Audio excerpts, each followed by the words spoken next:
The most dangerous hour of your day happens before you leave your house. You open your eyes. The world rushes in. Noise, worry, the leftover weight from yesterday.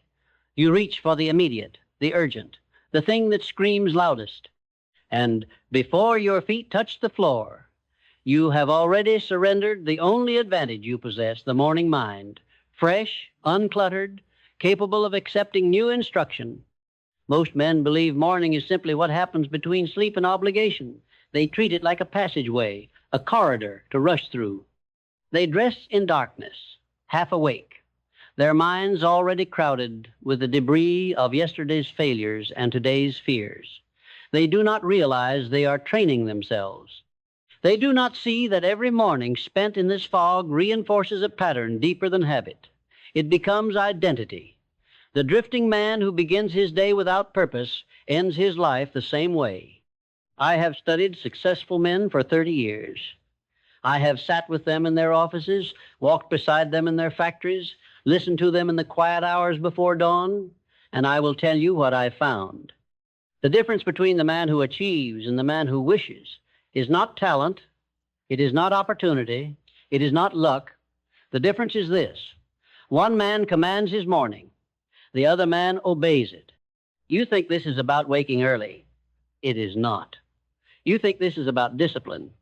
It is deeper than that. This is about who gives the first instructions to your subconscious mind. Because that mind, silent and obedient, will spend the next 16 hours fulfilling whatever orders it receives. If you feed it doubt at dawn, you will harvest failure by dusk. If you feed it purpose, persistence will follow. Let me be plain. Your mind is a servant waiting for direction. It does not judge. It does not argue. It simply obeys. When you wake and immediately absorb the world's chaos, the headlines, the problems, the endless demands, you are programming that servant to react, to respond, to follow. But when you wake and deliberately feed your mind a definite aim, a clear picture of what you intend to become and achieve, you transform that servant into a creator. There was a man in Ohio, a factory worker, 37 years old. He had worked the same job for 14 years. His hands were calloused. His back ached. He came home each evening too tired to think, too beaten to dream. One night he attended a lecture where someone spoke about the power of thought. He dismissed most of it. But one idea lodged itself in his mind like a seed in concrete. The idea was this: what you think about in the first 30 minutes of your day will determine the quality of your entire life. He decided to test it. The next morning, before his feet touched the floor, he closed his eyes and spent 5 minutes picturing himself as a different man. Not as he was tired, trapped, drifting, but as he intended to become. He saw himself operating his own business. He felt the satisfaction of commanding his own time. He heard himself speaking with authority to men who respected him. He did not rush this. He let the feeling saturate him. Then he opened his eyes and went to work. He did this every morning for 3 months. Nothing changed. He still went to the same factory. He still punched the same clock, but something inside him had shifted.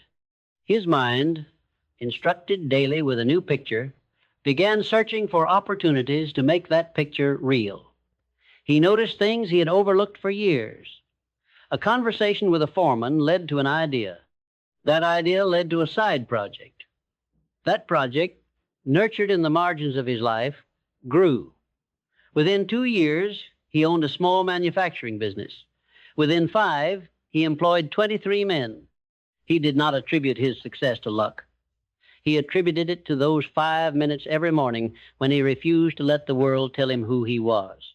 This is not mysticism. This is mechanics. Your subconscious mind accepts whatever you impress upon it most consistently. It does not wait for proof. It does not demand credentials. It simply builds according to the blueprint you provide. If you provide no blueprint, it builds from the rubble of your fears and doubts. If you provide a clear, definite, emotionally charged picture of what you want, it begins constructing the path toward that reality. But here is what most men miss. The morning mind is soft clay. By noon, it has hardened. By evening, it is stone. You cannot reshape stone. You can only chip away at it, exhaust yourself against it. But clay bends. Clay accepts impression. And the first hour after you wake, your mind is pure clay. This is why the successful man guards his morning like a fortress. He does not check his mail. He does not read the newspaper. He does not allow anyone else's urgency to dictate his thoughts. He begins with himself. He begins with his aim. He speaks to his subconscious mind in the language it understands, clear, definite, repeated instruction soaked in emotion. You think emotion is weakness. It is not. Emotion is fuel. Your subconscious mind does not respond to cold logic. It responds to feeling. When you picture your aim in the morning, you must feel it. You must let desire burn through you. You must see yourself already in possession of what you want and feel the satisfaction of that possession as though it were real. This is not pretending. This is commanding. You are commanding your mind to accept a new reality, and your mind, obedient as always, will find ways to make that reality manifest. I knew a man who worked closely with Andrew Carnegie. He was not born wealthy. He did not inherit opportunity, but he possessed one quality that set him apart. Every morning, without fail, he spent 20 minutes alone in silence. No one disturbed him. His family knew. His colleagues knew. During that time, he reviewed his major aim. He had written it on a card. He read it aloud. Then he closed his eyes and pictured himself achieving it. He felt the weight of success in his chest. He saw the respect in other men's eyes. He heard himself speaking with confidence. He did this until the feeling was so real that opening his eyes felt like waking from the future. This man became a millionaire. But that is not the point. The point is this. He attributed everything he achieved to those 20 minutes, not to his education, not to his connections, not to market conditions, to those 20 minutes when he programmed his mind with definiteness of purpose. Before I continue, answer one question honestly. When you woke this morning, what was the first thought that entered your mind?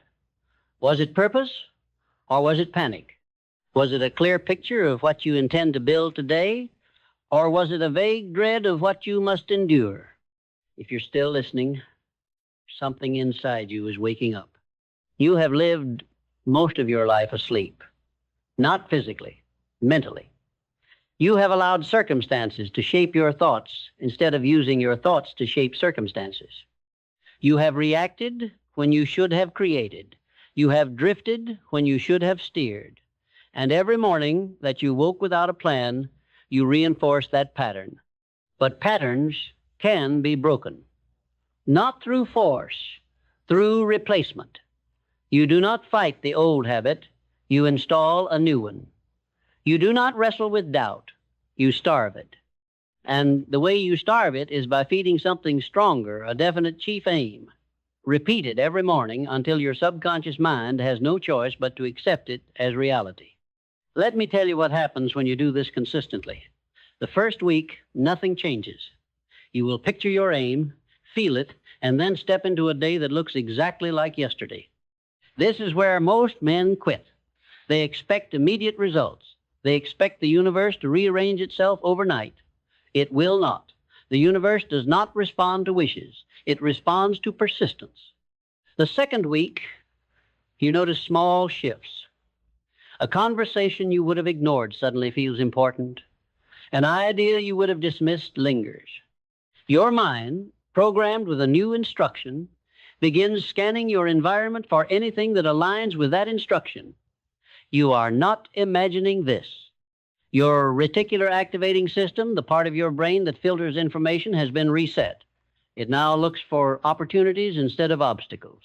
The third week, coincidences multiply. A person you need to meet crosses your path. A book you need to read appears. An opportunity you need emerges. Men will call this luck. It is not luck. It is the natural result of a focused mind attracting the resources it needs. By the fourth week, you feel different, not because your circumstances have changed, because you have changed. You walk differently. You speak differently. You make decisions faster. You tolerate less nonsense. Fear still whispers, but it no longer controls you. And this transformation did not come from straining or striving. It came from 30 minutes of deliberate thought every morning. Thomas Edison understood this. He did not stumble into greatness. He engineered it. Every morning, before he began his experiments, he sat quietly and reviewed his objectives. He did not hope for success. He expected it. And when failure came, and it came thousands of times, he returned the next morning and reprogrammed his mind with the same expectation. His faith was not religious. It was practical. He knew that a mind focused on a definite aim will eventually find the way to achieve it, even if the way requires 10,000 attempts. You do not need Edison's genius. You need his method. You need the discipline to wake each morning and refuse to let the world program you. You need the courage to sit in silence when everyone else is racing into action. You need the persistence to repeat your aim until it becomes more real than your current reality. Most men fail not because their aim is too high. They fail because they have no aim at all. They wake and wander. They work and worry. They spend their days reacting to whatever demands the loudest attention. And at night, exhausted, they wonder why nothing changes. Nothing changes because they have given their mind no instruction to create change. The morning ritual I am describing is not complex. It does not require hours. It requires consistency. 30 minutes, alone, quiet, no interruptions. You begin by reading your definite chief aim, the one specific goal you have written with clarity and precision. You read it aloud. You do not rush. You let each word sink in. Then you close your eyes and picture yourself already in possession of that goal. You see it, you feel it, you live it in your imagination until your heart races and your hands tremble with desire. Then you open your eyes and step into your day, knowing your subconscious mind is now working to make that picture real. That is all. But that is everything. Because here is what happens over time. Your mind begins to reject thoughts that do not align with your aim. Doubt still arrives, but it no longer lingers. Fear still speaks, but its voice weakens. You become selective. You guard your mental diet the way a champion guards his physical diet. You refuse to consume negativity, gossip, aimless conversation. You refuse to spend time with people who pull you backward, not because you are arrogant, because you are focused. Henry Ford did not become Henry Ford by accident. He became Henry Ford by holding one picture in his mind with such intensity that reality had no choice but to conform. He saw the automobile in every American's driveway when most men still traveled by horse.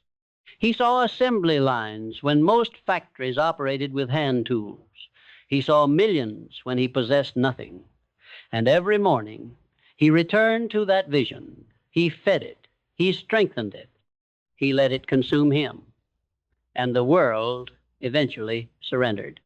You think you are different. You think your circumstances are harder, your obstacles bigger, your resources smaller. Perhaps they are. But your mind operates by the same laws. It does not care about your excuses. It only cares about your instructions. Give it vague, fearful, contradictory instructions, and it will produce vague, fearful, contradictory results. Give it clear, definite, emotionally charged instructions, and it will move heaven and earth to fulfill them. The man who changes his life is not the man who changes his circumstances first. He is the man who changes his thinking first. And the place to change your thinking is not in the middle of chaos.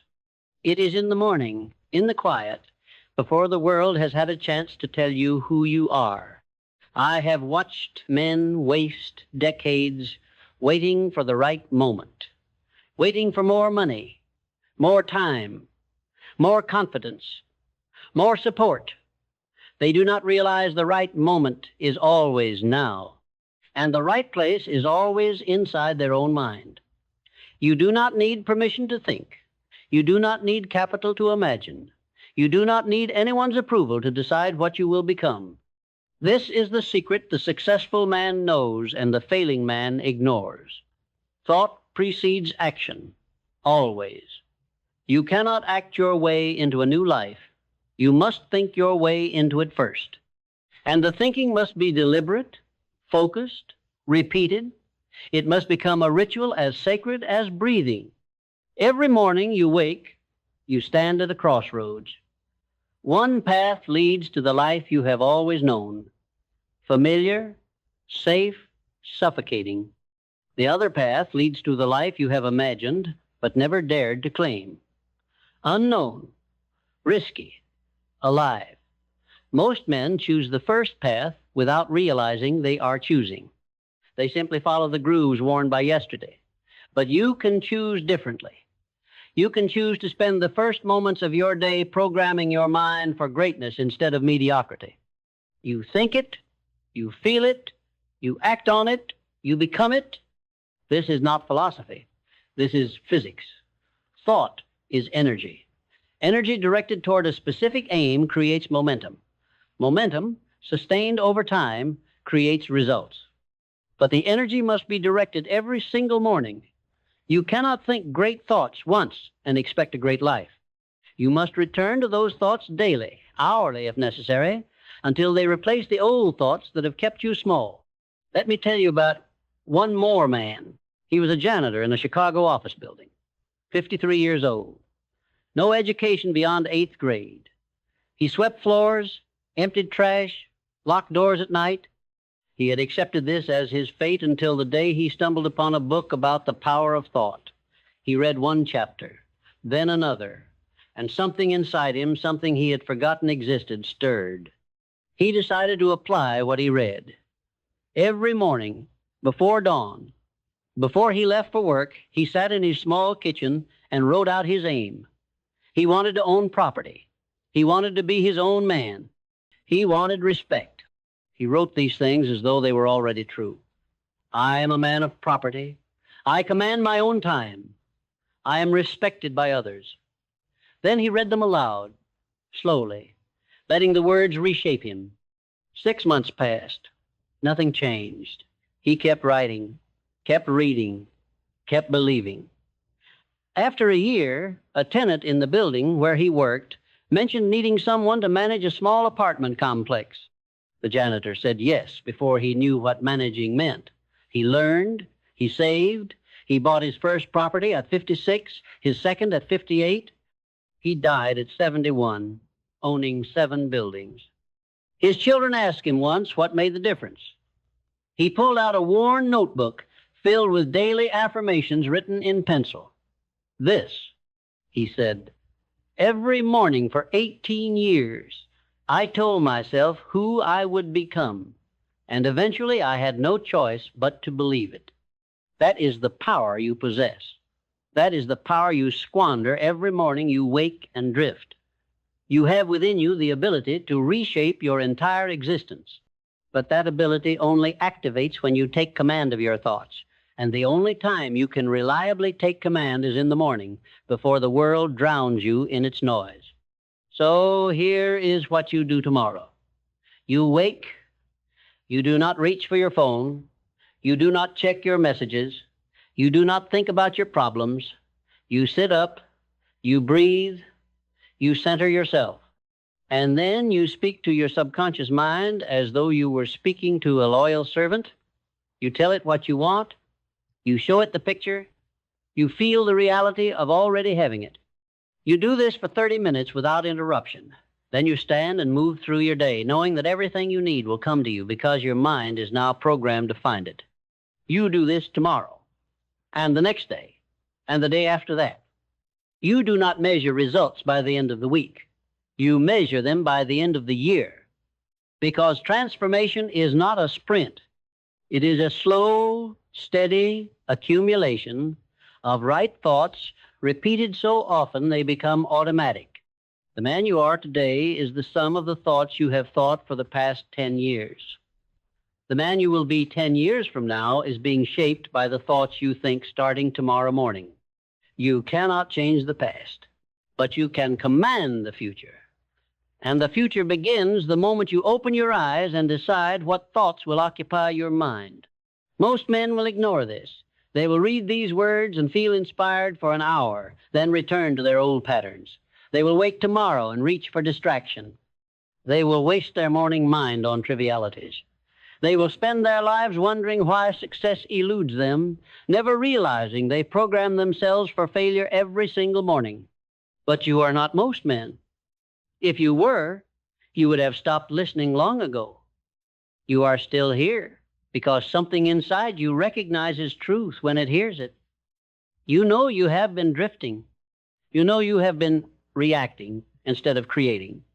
You know your potential far exceeds your results, and you are ready to close that gap. The way to close it is simple, not easy, but simple. Command your morning. Feed your mind the thoughts that build a life you want. Do this every single day without exception. Do not negotiate. Do not make excuses. Do not wait for motivation. Motivation is a myth.